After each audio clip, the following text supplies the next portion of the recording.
Allah begins by saying, وَجَاهِدُوا فِي اللَّهِ حَقَّ جِهَادِهِ. Struggle, jihad means struggle. Struggle with no goal before you except Allah. Be clear that every struggle you're making, Allah is in your vision.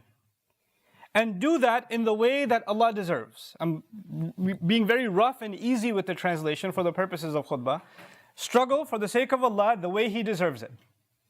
Try to do things for Allah the way He deserves it. Now, the issue is that that's practically impossible. None of us prays to Allah the way He deserves it. None of us thanks Allah the way He deserves it. None of us obeys Allah the way He deserves it. None of us remembers Allah the way He deserves it. That's impossible. No matter how much you do, you and I can never actually fulfill how much Allah actually deserves. وَأَصْبَغَ عَلَيْكُمْ نِعَمَهُ ظَاهِرَةً وَبَاطِنًا. Allah says He unleashed His favors on you, the ones you can see and the ones you can't even see. The ones that are obvious and the ones that are hidden away. How can I even thank Allah for things I can't even acknowledge? I don't even know they're hidden from me and they're being done to me. Favors that are happening inside of my body right now, that are happening from Allah, I am not even aware of them. And yet, Allah knows that He's doing them, I can't. One of the most favored slaves of Allah, one of the most grateful human beings of Allah, Allah describes Ibrahim alayhi salam saying, شَاكِرًا لِأَنْعُمِهِ. He was grateful to Allah's favors. But the word an'um is, for those of you who know a little bit of sarf, is considered jam'u qillah, which means he was grateful for only a few favors of Allah. It doesn't mean many favors, it means a few favors. Now that sounds inappropriate. Ibrahim alayhi salam was grateful for a few favors of Allah. Well, no, actually, compared to the number of favors Allah has done, a human being, even if they spent their entire life being grateful like Ibrahim alayhi salam, that would only amount to a few favors that you were actually able to be grateful for. And there's so many unlimited more that you and I cannot even count, much less be grateful for. So Allah says, وَإِن تَعُدُّوا نِعْمَةَ اللَّهِ لَا تُحْصُوهَا. If you try to count or encircle, completely grasp the favor of Allah, you can't. And in that remarkable ayah, He didn't even say the favors of Allah. If you and I can't even fully appreciate one favor of Allah. Ni'mat Allah.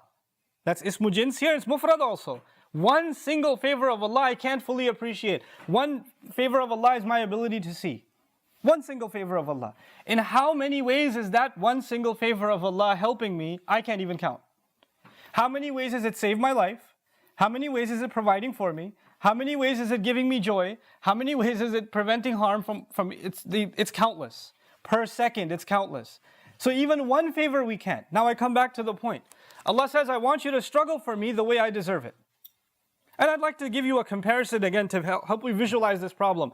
You go for a job interview and you don't know any programming. You're not a programmer, you have no technical background, your resume under technology says Google and Microsoft Word, and that's pretty much it.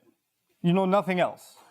And you go for this job interview and the interview says, yeah, well, for this job, you need the following coding languages and at least 10 years experience in this language, and he starts listing languages.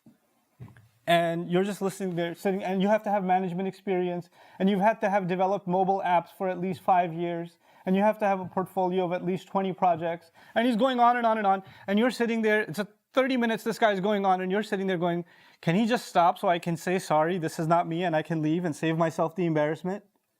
Because he's looking at your resume that has none of those qualifications, and he's telling you how impossible this job is for you. I mean, how am I qualified for that? And at the end of that interview, he looks at you and says, congratulations, you start tomorrow. Well, if he said that, you'd be sitting there, no, that's not me, I can't do that job. I'm not qualified for this. Why are you choosing me? Allah says to you and me, you will struggle for me the way I deserve. My immediate response is, I'm not qualified. How am I qualified? This is way up here, and I'm way down here. I think you might have me, somebody else might be a better fit for this job. And Allah then says, Huwa ajtabakum. Now He says, He, in fact, He alone has chosen you. He's the one that's chosen you.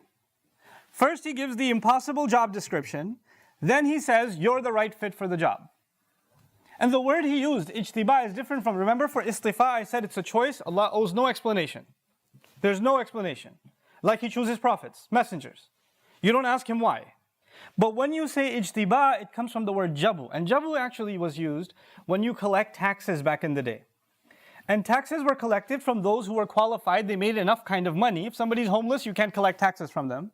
They have to have a minimum kind of income, so they qualify, and then you make that choice. Now let me put that in simple words for you.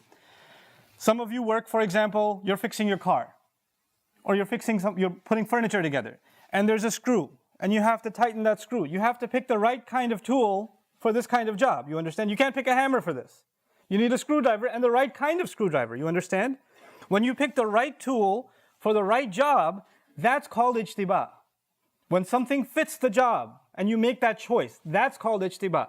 What I'm trying to get at is Allah sees in you and He sees in me something that He decided of all the other billions of people in the world, you should get to say La ilaha illallah.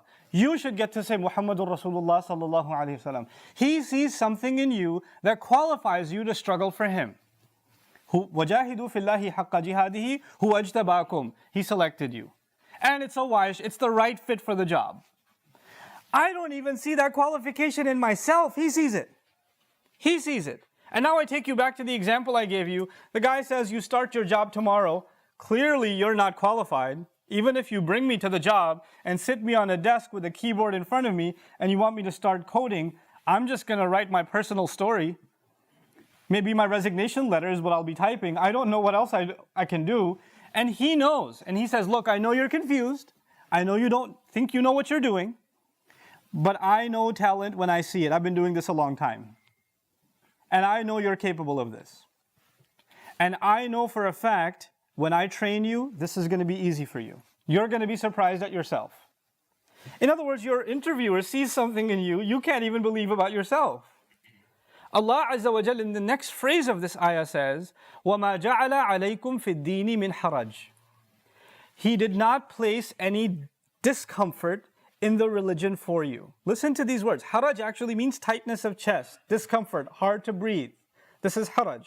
He didn't put any restriction, difficulty, anxiety, pressure in the religion for you. In other words, first Allah says you have an impossible job, and even though you're not qualified, you're chosen, then He gives you comfort and says, listen, I know you think you're not qualified, I'm going to make this easy for you. وَمَا جَعَلَ عَلَيْكُمْ فِي الدِّينِ مِنْ حَرَجٍ. You know, it looks impossible, but I'm the one who makes it easy. What cannot be looked at as easy or, something you can progress in or something you can ever be able to do, Allah will remove the difficulties from your path. وَمَا جَعَلَ عَلَيْكُمْ فِي الدِّينِ مِنْ حَرَجٍ. Any difficulty whatsoever, I have not put for you in the way of your religion. So you take a sigh of relief. Okay, Allah said He's going to make it easy. I can do this. I got this. And then come the next words of this ayah. Allah says, مِلَّةَ أَبِيكُمْ Ibrahim. He says, you are the continuity of the legacy of your father, Ibrahim. So He makes reference to which prophet? Ibrahim alayhi salam. Now hold on a second. Ibrahim alayhi salam, of all the prophets, Ibrahim alayhi salam. Because when you think of Ibrahim alayhi salam and the struggles he had to do, they were pretty easy, right? I mean, he only had to leave his family in the middle of a desert and walk away. And when his son finally grew up, he only had to take a knife or he had to, even when he was younger, he had to challenge his own father, take on the entire town, get thrown into a fire. When you think of the things Ibrahim alayhi salam had to do, you don't think of easy tests. Allah Himself says, إِذِ ابْتَلَى إِبْرَاهِيمَ رَبُّهُ بِكَلِمَاتٍ فَأَتَمَّهُنَّ. When His master tested Ibrahim alayhi salam thoroughly, these weren't easy tests. This is the kind of test that no human being after him was given, the way that he was tested. And yet Allah says, this job that you have is actually a continuity of the same legacy as who? Ibrahim alayhi salam. So a moment ago he said things are going to be easy, relax. مَا جَعَلَ عَلَيْكُمْ فِي الدِّينِ مِنْ حَرَجٍ.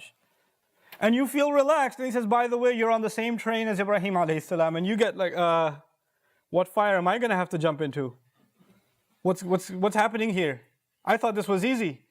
This is a profound lesson from Allah. Allah is telling you and me that Ibrahim alayhi salam, I asked him to jump into a fire. I asked him to leave his family in the middle of a desert. You guys, some of you are family men. Some of you have children, wife and children, and you travel with them. When you travel 2 hours in the summer in Texas, can we stop? can we get some water? I need some Gatorade. I need soda. I need ice cream. Oh my God, there's a McDonald's. Can we pull over?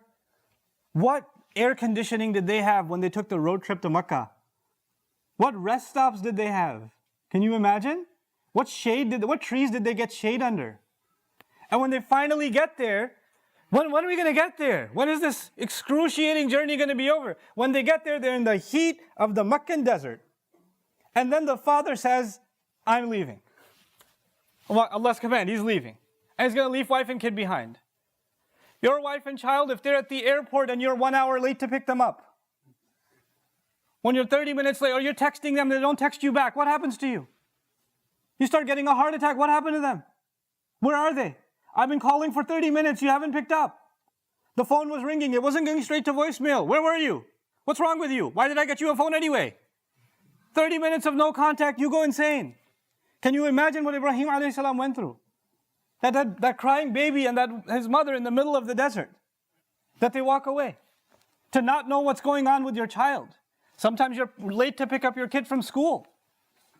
And you got stuck in traffic. And nobody at the school is picking up. And you don't know where your child is until you get there. What your child goes through, what you go through. Ya Rab, the trials of Ibrahim a.s. were so massive. They're so difficult to comprehend. I can't imagine when our children, when they're even playing near a swimming pool, we run and pull them away. When our 2-3-year-old is going to grab a knife, we get away from there. Put that away. Put everything dangerous in the middle of the table so they can't reach and get it. And now you have your own son and you have to take a knife and you have to put it on his neck. This is beyond imagination. Allah says when He can make that easy, what are you going to complain about? Did he ask you to jump into a fire? Did He ask you to leave your family in the middle of a desert? I've put you on the same track as Ibrahim a.s. He can make those things easy. You have nothing left to worry about. You're on that legacy. Millata abikum Ibrahim.